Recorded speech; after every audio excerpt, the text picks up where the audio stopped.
Dear Saint, it's another wonderful moment for study. This Tuesday, the 25th of November, our topic for today is the challenge of the land. The challenge of the land, and we'll read Joshua chapter 13, verse 1 to 7, then answer the question. Even though the land of Canaan was a gift from God, what were some of the challenges that came with possessing it? So I'll read this to us in NIV version. It says,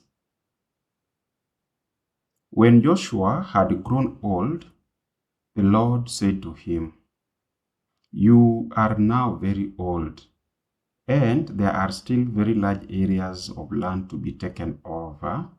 This is the land that remains, all the regions of the Philistines and Geshurites, from the river Shihor, from the Shihor River on the east of Egypt to the territory of Ekron on the north, and of it counted as Canaanite, though held by the 5 Philistine rulers in Gaza, Ashdod, Ashkelon, Gath, and Ekron, the territory of the Arvites on the south, all the land of the Canaanites, from Ara of the Sidonians, as far as Aphek, and the border of the Amorites, the area of Byblos, and all Lebanon to the east, from Baal Gad below Mount Hermon to Lebo Hamath. As for all the inhabitants of the mountain regions from Lebanon to Misrephoth Maim, that is, all the Sidonians, I myself will drive them out before the Israelites.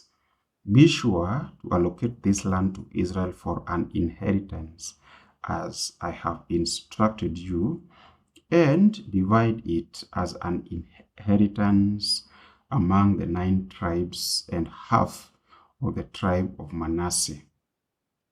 Amen. With that reading, even though the land of Canaan was a gift from God, what were some of the challenges that came with possessing it? Given that for centuries the Israelites had been living as slaves, their military skills were inadequate to conquer the land.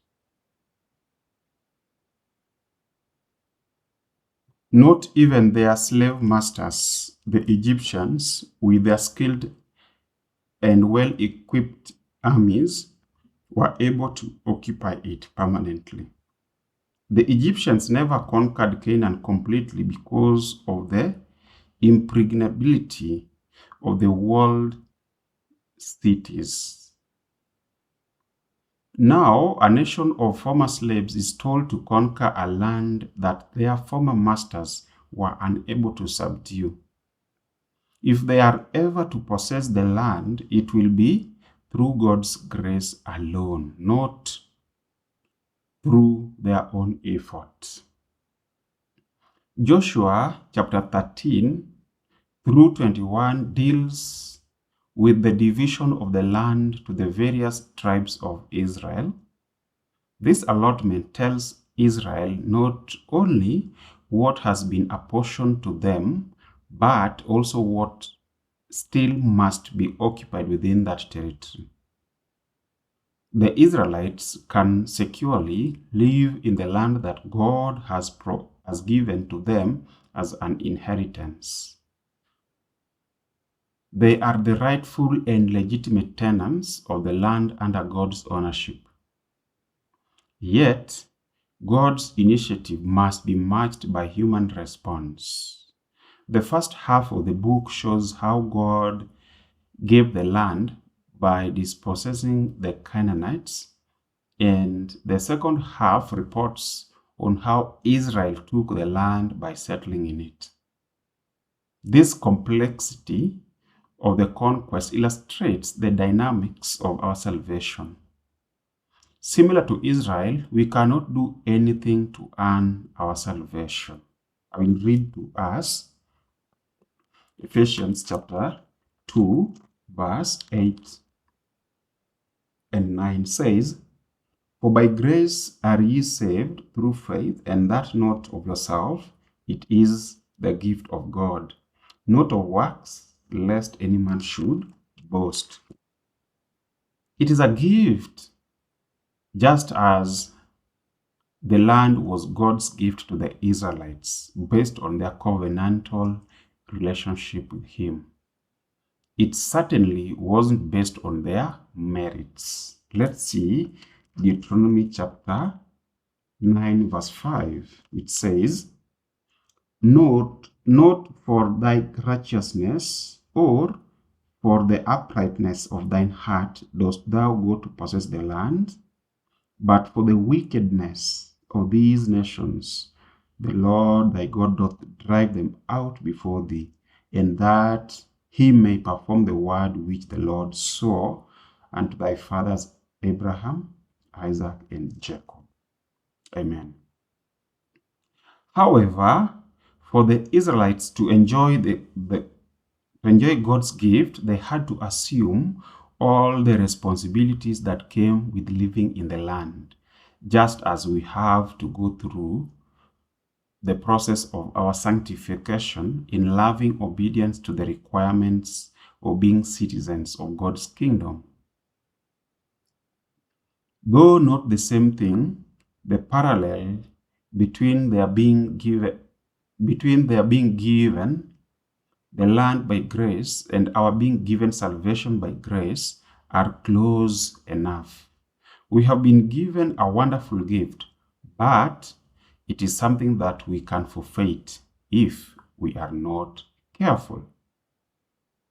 Coming to the end of today's study, how do Christians today encounter similar challenges to those related to occupying the promised land?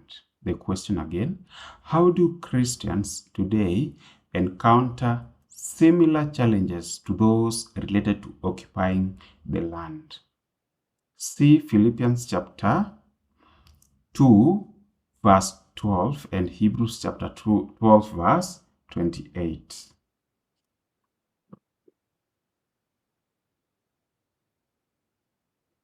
Philippians chapter 2, verse 12 says,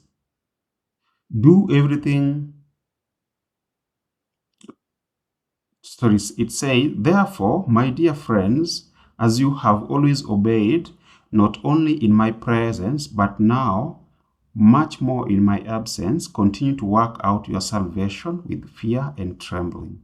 I repeat. Therefore, my dear friends, as you have always obeyed, not only in my presence, but now much more in my absence, continue to work out your salvation with fear and trembling. Hebrews 12, verse 28 says, "Therefore, since we are receiving a kingdom that cannot be shaken, let us be thankful and so worship God acceptably with reverence and awe." Amen. That marks the end of our study today, dear saint. And just a reminder that this lesson 9 is on heirs of promises, prisoners of hope. And our memory text is from Zechariah chapter 9, verse 12. It says, "Return to your stronghold, O prisoners of hope. Today I declare that I will restore to you double." Amen. With the blessings of the Lord, may He give us another chance that we may have a study tomorrow on Wednesday. God bless you. See you tomorrow. Amen.